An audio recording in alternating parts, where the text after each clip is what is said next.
Bem, nós estamos aqui na quarta-feira da Semana Santa. Então, esses são os últimos dias de Jesus. Na segunda, Jesus entra em Jerusalém, a entrada triunfal, sentado em um jumento, as pessoas jogam seus mantos, os ramos. E na sexta, nós vamos ter a crucificação. Então nós estamos no meio disso, nós estamos na quarta-feira. Um dia antes, Jesus havia entrado no templo, havia expulsado os comerciantes e ele declarou: vocês estão fazendo da casa do meu pai um covil de ladrões.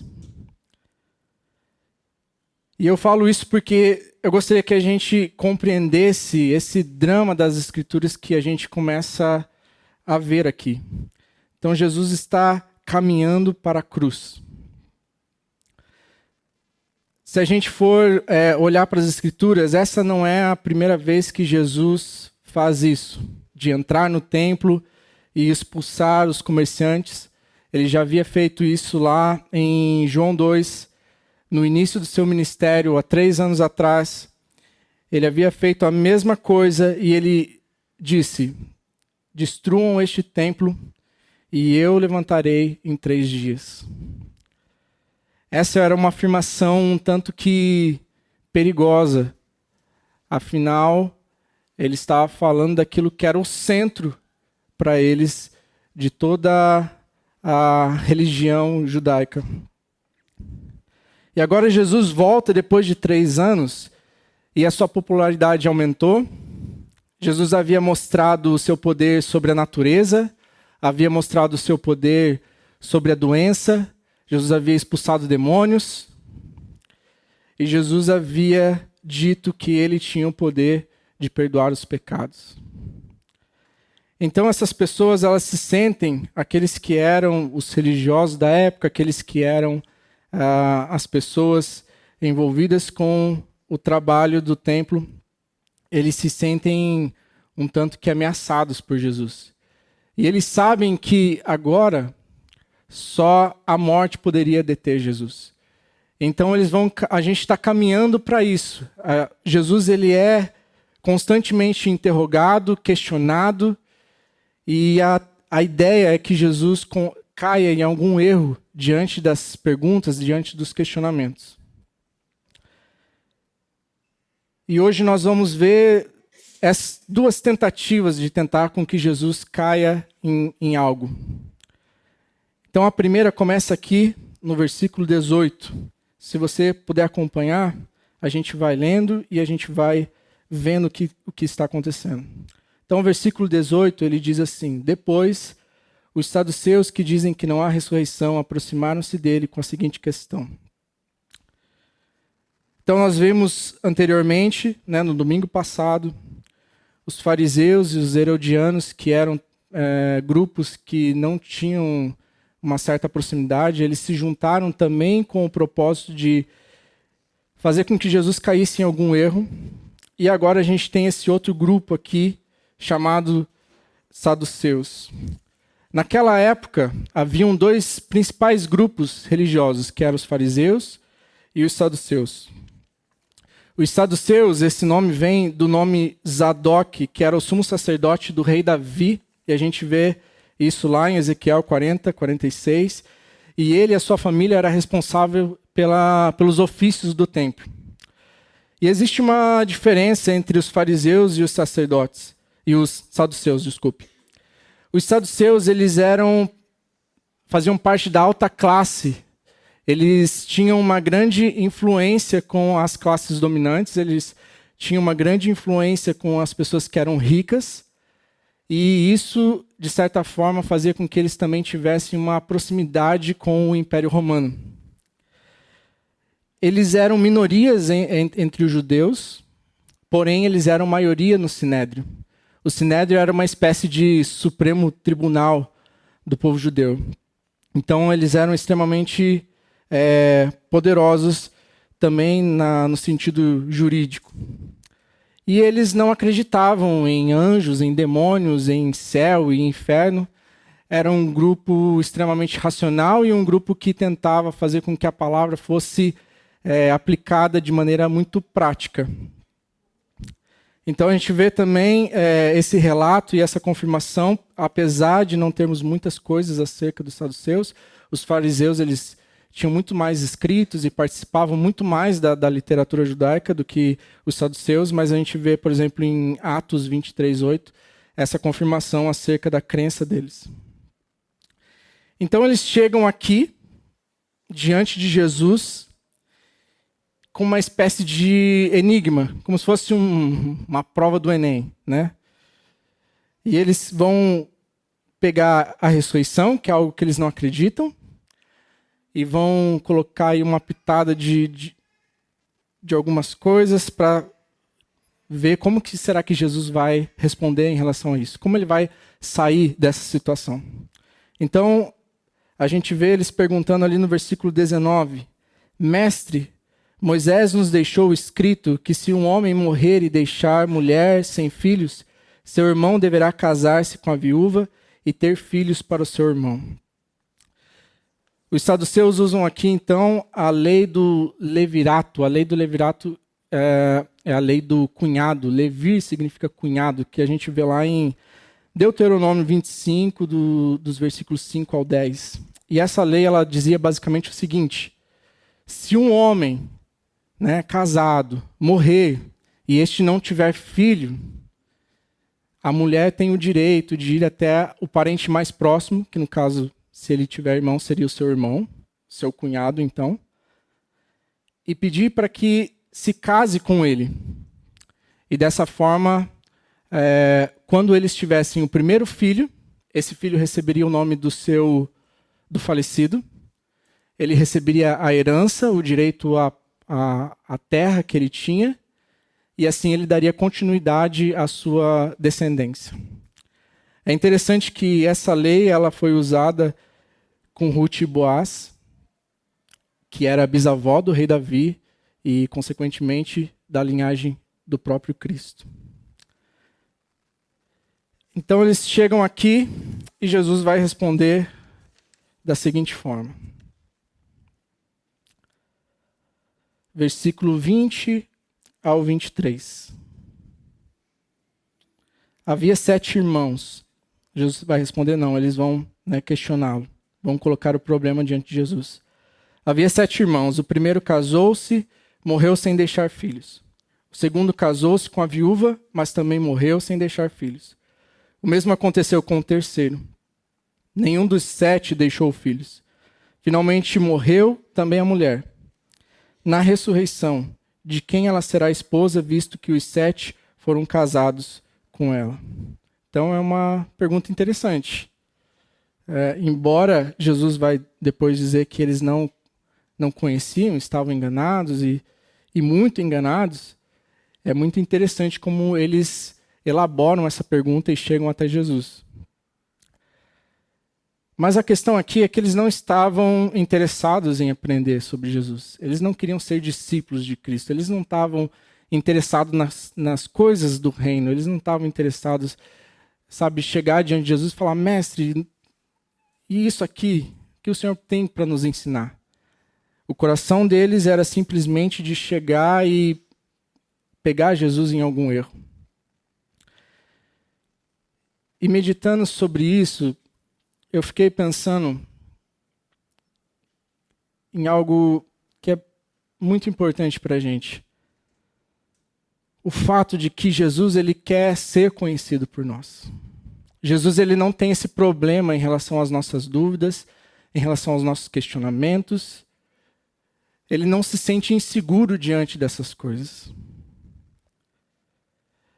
E aí, existem algumas coisas em relação a isso. 2 coisas. Primeiro, para quem está se achegando à comunidade, para quem está se achegando à igreja, você não precisa temer em relação às suas dúvidas, às suas perguntas. Você não precisa se sentir constrangido, coagido em chegar e perguntar. por mais que às vezes pareça, será que estou sendo inconveniente? Saiba que você tem a liberdade e a gente prisa isso como liderança, de ter esse ambiente onde as pessoas podem perguntar, onde as pessoas podem ser sinceras, onde elas podem abrir o seu coração e colocar os seus sentimentos, os seus medos, sem ter pessoas julgando e condenando por causa disso. Para nós que estamos já há um tempo na caminhada, a gente precisa talvez ter paciência com essas pessoas. A gente precisa fazer como 1 Pedro 3,16 diz, que a gente precisa responder às pessoas com mansidão e com respeito. E isso é algo tão difícil nos nossos dias. Quando a gente vê algum assunto polêmico, a gente entra lá na internet e a gente abre os comentários. É tanta coisa horrível que pessoas em nome de Deus falam para as outras. E às vezes eu penso, cara, se eu fosse essa pessoa que está do outro lado, que está questionando, que está falando, e lesse esses comentários, cara, seria mais um motivo para não estar com essas pessoas, para não querer estar na igreja, para não querer nenhum tipo de comunhão com essas pessoas, porque o que a gente vê é muita gente sentindo a necessidade de que elas precisam defender Cristo com unhas e dentes. E elas passam por cima de todo mundo e atropelam todo mundo como se isso fosse um bom testemunho. Eu vi uma entrevista essa semana e a pessoa falou, tinha uma pessoa um pouco mais exaltada e uma pessoa que era um teólogo, e ele muito calmo, muito sereno, muito tranquilo, respondendo as perguntas. E aquele rapaz falou, cara, ele já ganha só na forma como ele age, só na forma como ele está respondendo, só com essa tranquilidade, com essa calma, ele já está ganhando. Porque é muito difícil dar ouvidos para alguém quando essa pessoa simplesmente está raivosa e vomitando. Eu lembro que os meus pais, eles foram casados por 6 anos, mais ou menos, e eles se separaram por 6 anos, mais ou menos. E hoje são casados novamente. Eles casaram no papel, divorciaram e casaram no papel de novo. E o meu pai, meu pai achava que ele não iria perder a família. Só que ele vivia no bar, ele vivia em jogo de futebol. Em algum momento minha mãe cansou disso e mandou ele embora. E aí meu pai se viu numa situação, cara, horrível para ele. E no meio disso ele encontrou uma pessoa que o acolheu e levou ele para a igreja. E ele se converteu. E os primeiros anos do meu pai como novo convertido era tipo assim, tentar converter minha mãe. E aí meu pai falava absurdos para ela.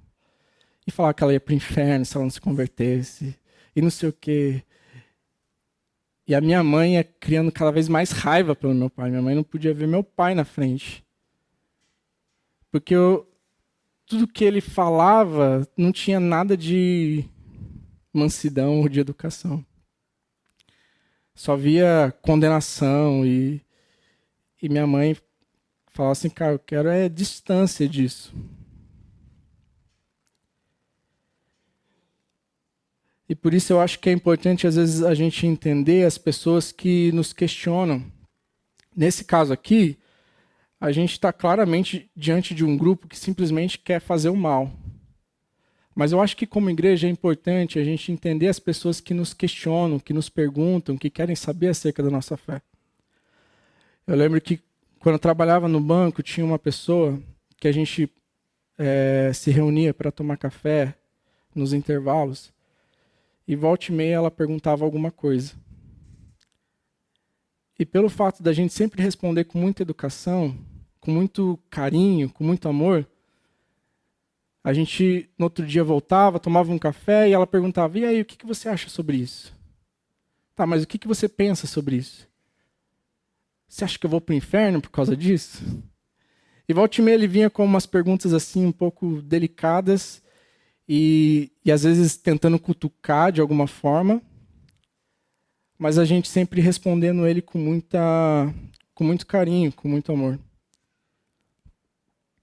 Eu lembro de uma situação no retiro de carnaval, lá em Campo Mourão. Um dos pastores que estava ensinando, ele falou que encontrou um grupo de jovens na rua que estava evangelizando e era uma seita. Então eles vão em direção a esse grupo de jovens e eles começam a questioná-los. Mas vocês acreditam nisso? Mas veja bem, a Bíblia fala isso aqui, a Bíblia fala isso aqui e tal. E aí eles começaram e destruíram eles no argumento. Aí eles saíram daquele momento e eles estavam assim: a gente ganhou, a gente humilhou eles. Mas aquele pastor falou que logo veio um sentimento de vazio. Porque eles pensaram: cara, a gente gastou tanto tempo argumentando e contra-argumentando e mostrando que a gente tinha razão nisso, naquilo, mas pouco a gente falou sobre Jesus. Quem era Jesus de verdade? E a verdade é que Cristo ele não vem para ganhar debates. Ele vem para ganhar almas. E essa deve ser a nossa preocupação. Nossa preocupação não deve ser: cara, eu tenho que ganhar isso, eu tenho que ser aquela pessoa que vai argumentar e, cara, vai destruir essa pessoa e assim ela vai, então, crer em Jesus. Quando, na verdade, a gente faz isso sem amor e sem a intenção realmente de, cara, eu quero te apresentar quem Cristo é de verdade. Por isso essa importância da gente conhecer com quem a gente está falando. Cara, por que isso? Por que essas dúvidas? Por que esses questionamentos? O que essa pessoa passa?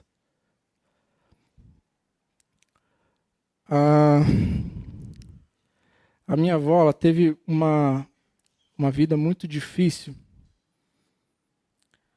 Ela teve 4 filhos, 2 filhos deficientes. Meu avô traiu ela, abandonou ela, e ela se viu sozinha, tendo que cuidar de 4 crianças e trabalhando de empregada doméstica. E eu lembro que uma vez eu fui no trabalho dela, e aí depois de um tempo minha avó se converteu, e aí, logo depois desse tempo da sua conversão, eu fui no trabalho dela, e eu lembro que uma mulher chegou e falou assim: nossa, sua avó é uma mulher incrível, uma mulher de... Cara, eu vejo ela, sabe, com 2 filhos deficientes, e ela é uma pessoa alegre, é uma pessoa que não reclama da vida, é uma pessoa que sempre está de bem com tudo. E eu fui para casa assim, muito feliz em ouvir aquelas coisas da minha avó, porque era exatamente isso que eu sentia em relação a ela. Mas alguns anos depois, um dos meus tios, ele se acidentou no banheiro, ele bateu a cabeça no registro e ele ficou em estado de coma, em estado vegetativo por 16 anos. E eu lembro que minha avó, mesmo nesse começo, a gente vivia entre hospital e casa, e revezando, e ficava lá com ele por uns dias, e depois trocava. E minha avó firme com Jesus, sem reclamar, feliz e tocando a vida. Nos últimos anos, antes do meu tio falecer, e logo depois ela faleceu, minha avó já estava numa situação do tipo: por quê? Por que Deus fez isso? Por que comigo? Por que eu sofri tanto? Por que a minha vida é desse jeito? Por que a vida das pessoas não são assim como a minha? Por que tem tanta gente indo tão bem? E Eu lembro que algumas vezes eu ia na casa dela e não tinha muito o que falar. Eu falava, vó, a gente está aqui, a gente vai te ajudar. E não tinha muito, porque tem coisas que a gente não consegue explicar. Tem coisas que não adianta a gente, sabe, tentar abrir a Bíblia e tentar falar, não, na Bíblia fala isso, isso, isso, isso, isso. Mas, infelizmente, se alguém entrasse, talvez, naquele momento, ela iria ver uma pessoa que estava murmurando, que estava falando mal de Deus, que não queria nada com Deus. Mas não viria uma mulher que até a sua morte, todos os dias, acordava, orava, lia sua Bíblia, e era uma pessoa extremamente devota ao Senhor. E essa é a importância da gente entender aquelas pessoas que nos questionam, que nos perguntam e que têm as suas dúvidas. Porque talvez lá no fundo o que elas querem é só conhecer o Senhor. Elas não estão afrontando o Senhor como essas pessoas estavam. Elas não estão querendo colocar Deus numa situação ruim. Elas só querem a verdade. E a gente, então, deve seguir aquilo que Pedro diz, que precisamos falar com mansidão e com respeito para aqueles que nos perguntam em relação à nossa esperança. E aí Jesus nos responde ali do versículo 24 ao versículo 27. Jesus respondeu: vocês estão enganados, pois não conhecem as Escrituras nem o poder de Deus. Quando os mortos ressuscitam, não se casam nem se dão em casamento, mas são como os anjos nos céus. Quanto à ressurreição dos mortos, vocês não leram o livro de Moisés, no relato da sarça, como Deus lhes disse: eu sou o Deus de Abraão, o Deus de Isaque e o Deus de Jacó? Ele não é Deus de mortos, mas de vivos. Vocês estão muito enganados. Então, os saduceus era um grupo religioso que cria apenas na Torá, que eram os 5 primeiros livros da Bíblia, também chamado de Pentateuco. E eles rejeitavam o restante das Escrituras. Eu não sei se vocês conhecem ou já viram pessoas assim, que elas acreditam em apenas uma parte da Bíblia. Eu lembro que no nosso grupo de conexão, né, a gente ouviu uma história que um homem chegou assim com uma Bíblia fininha assim, e a pessoa perguntou: ué, que essa Bíblia é fina desse jeito? Falei: não, é que eu arranquei as partes aqui que eu não concordava.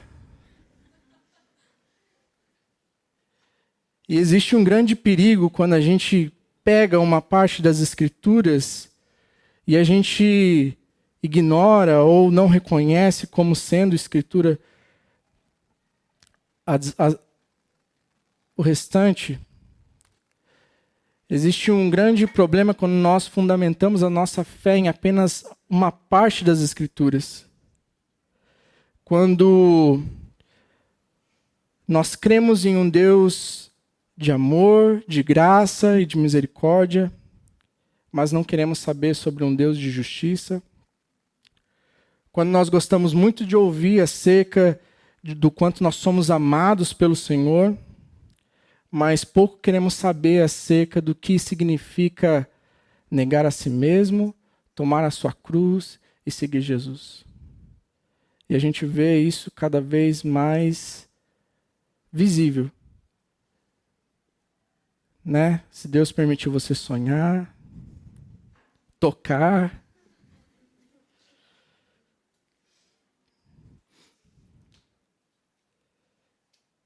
a gente vê que, embora esses homens tivessem um certo conhecimento da Escritura, a aplicação que eles tinham, o entendimento que eles tinham, era errado.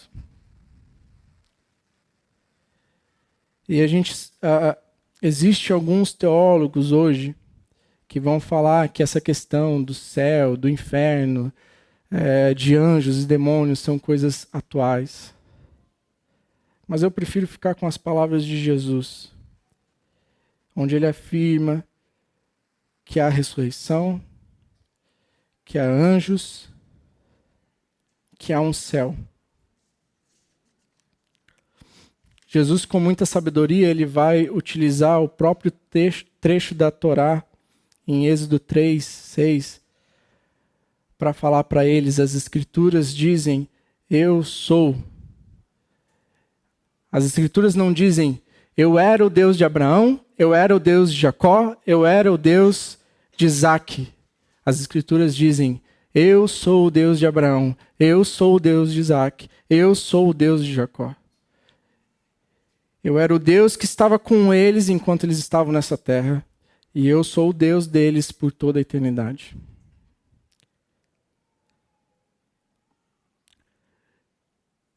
E a gente precisa lembrar que Jesus, quando ele tem aquela cena da sua ascensão aos céus, ele diz que estaria indo para o Pai e que nos prepararia um lugar para estar com ele. E essa é a nossa esperança. É a esperança de que, quando a gente partir desse mundo, nós estaremos com o Senhor na eternidade. O Kaká, eu e o Kaká, nós fomos em alguns velórios. E ele foi, inclusive, no velório da minha avó.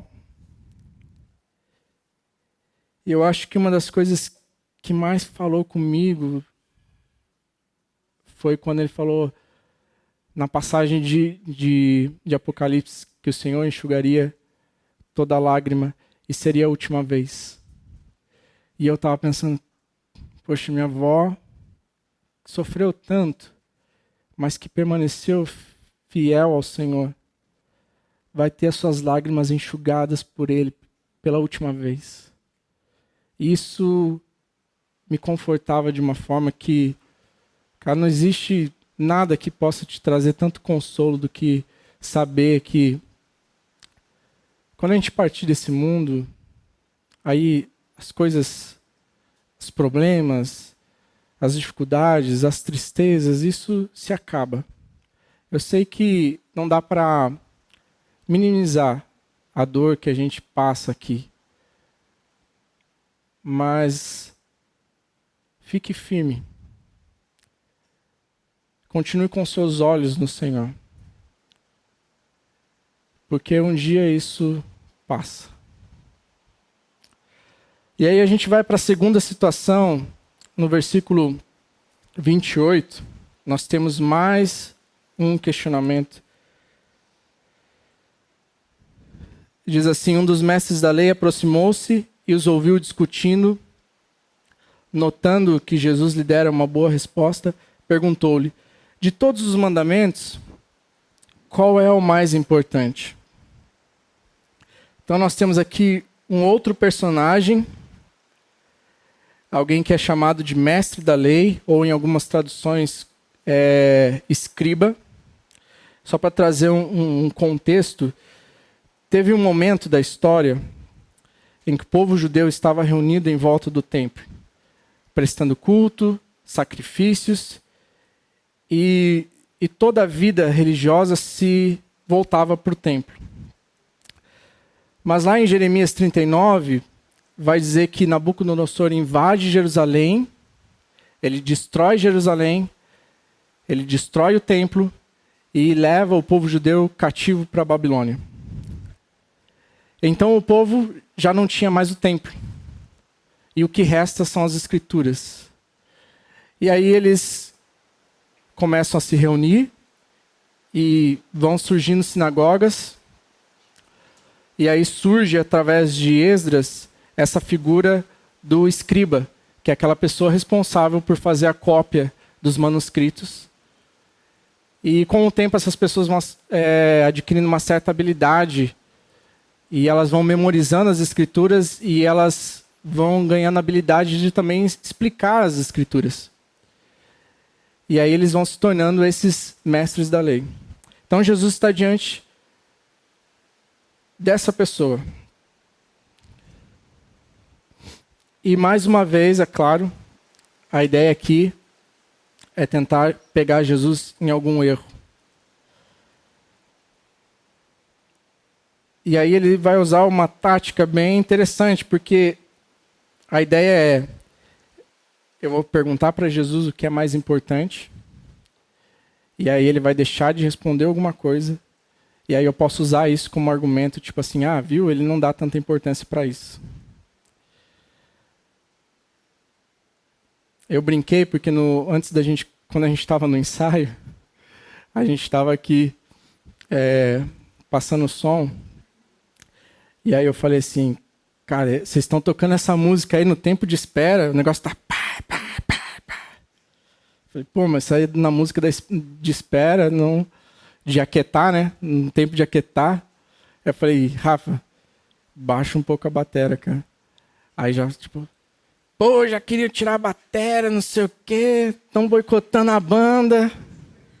É mais ou menos isso que acontece. É mais ou menos essa ideia aqui, entendeu? Jesus vai responder para eles o que é mais importante, e eles vão falar, isso é mais importante? Pô, Jesus, mas isso. Mas Jesus responde com grande sabedoria e ele fala assim, dos versículos 29 ao versículo 31. Jesus respondeu, o mais importante é este. Ouça, ó Israel, o Senhor, o nosso Deus é o Senhor e o único Senhor. Ame o Senhor, o seu Deus, de todo o seu coração, de toda a sua alma, de todo o seu entendimento e de todas as suas forças. O segundo é este, ame o seu próximo como a si mesmo. Não existe mandamento maior do que este. Jesus inicia, então, a sua resposta citando uma das orações mais famosas do Antigo Testamento, chamada Shema, que significa ouvir, que está lá em Deuteronômio 6, 4:16. Essa oração ela é feita até hoje pelo povo judeu, e ela diz exatamente isso. Ouça, ó Israel, o Senhor, o nosso Deus, é o único Senhor. Ame o Senhor, o seu Deus, de todo o seu coração, de toda a sua alma, de todas as suas forças. Que essas palavras que hoje lhes ordeno estejam em seu coração. Ouça, ó Israel, o Senhor é o nosso Deus, é o único Senhor. Ame o Senhor, o seu Deus, de todo o seu coração, de toda a sua alma e de todas as suas forças. O coração, ele para eles aqui, é o núcleo de toda a identidade. Era a fonte de pensamento, de ação, de palavra.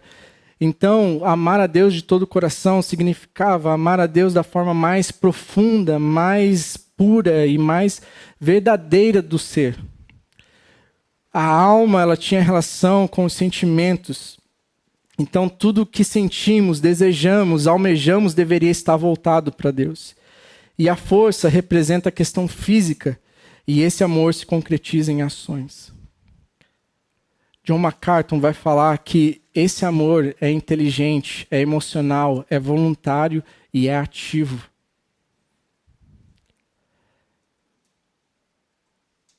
Quando fala sobre um amor inteligente, um amor emocional, um amor voluntário, parece algo meio abstrato. Quando a gente vai para esse amor com toda a força, que é essa questão física, como a gente faz isso? Como a gente vai materializar esse amor pelo Senhor?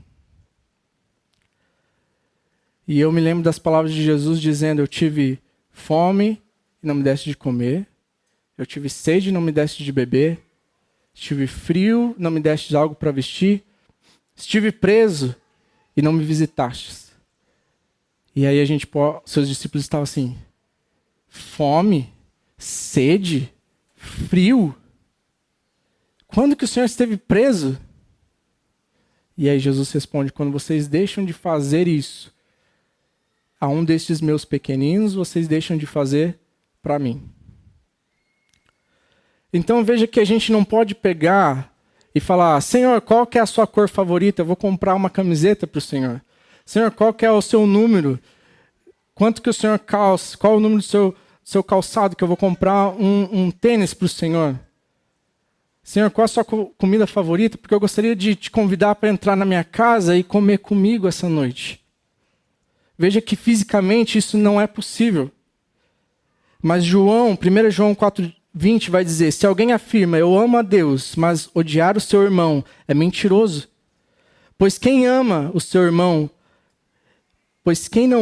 irmão a quem vê, não pode amar a Deus a quem vê.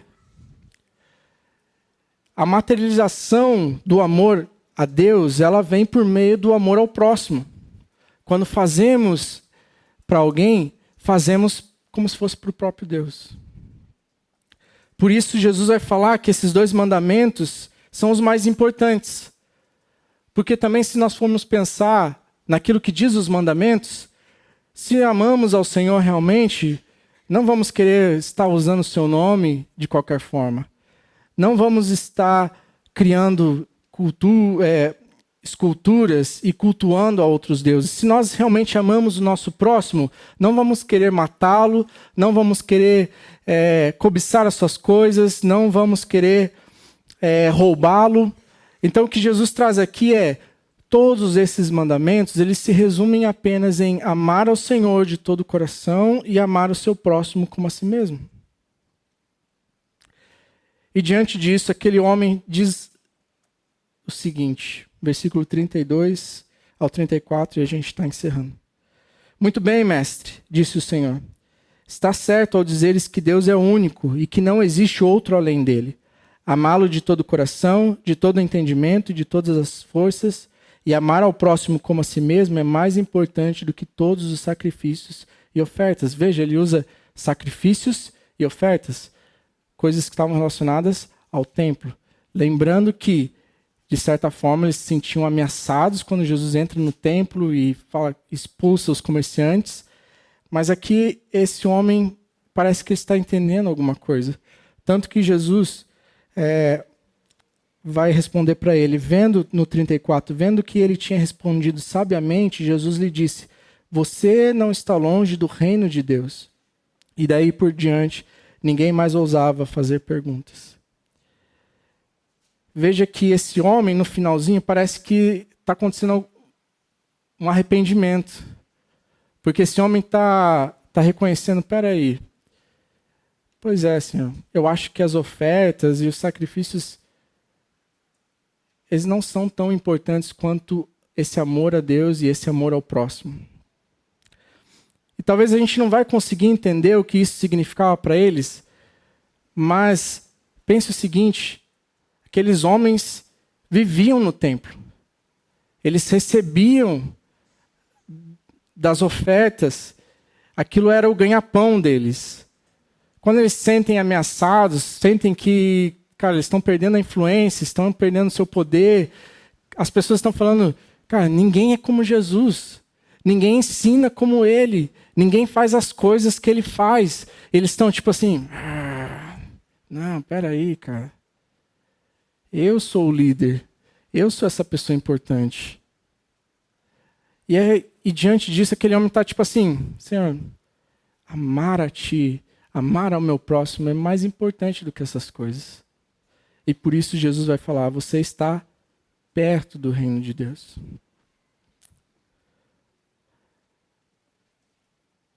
Então, nessa noite, o que eu gostaria de falar, eu não sei quão perto você está desse reino. Mas Jesus quer se fazer conhecido por você. Jesus está caminhando para a cruz. Ele está indo para dar a sua vida por amor a mim e por amor a você.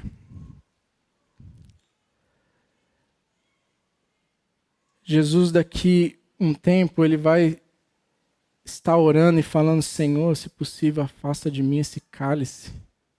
Jesus estava assim, cara, não aguento mais isso. Mas não seja feita a minha vontade, seja feita a sua vontade. Jesus daqui a um tempo vai estar na cruz e falar, Senhor, Senhor, por que me desamparaste? E de verdade o que eu quero é que a gente possa refletir e capturar, cara, quão intenso é esses últimos dias de Cristo, caminhando para a cruz, As pessoas estão duvidando de quem ele é, estão batendo nele, estão o acusando de tantas coisas. E ele vai. E ele dá a sua vida. E o desejo dele é que ele seja conhecido por nós. E para aqueles que já estão um bom tempo na caminhada, que talvez, cara, já ouvi essa história tantas vezes, que a gente não se perca. Eu ouvia um teólogo dizendo que ele encontrou um missionário, um pastor. E esse cara fala para ele, ele pergunta, e aí, como estão as coisas? Ele fala assim, cara, tá tão corrido que eu não tenho tempo para Deus. Sabe, ele estava envolvido com a igreja, com missões, de certa forma envolvido com o reino de Deus. E sem tempo para Deus. E aí a gente precisa cuidar para que a gente não vá para esse lugar onde estavam essas pessoas, onde estavam os fariseus, onde estavam os saduceus, onde estavam os mestres da lei, onde eles estão preocupados com o seu reino, estão preocupados com as coisas que eles têm, a sua fama, a sua influência, e já não estão reconhecendo quem é Cristo. Que nós possamos lembrar dessas coisas e no decorrer dessa semana que a gente possa meditar onde está o nosso coração. E que o Senhor possa ter misericórdia de nós. Amém.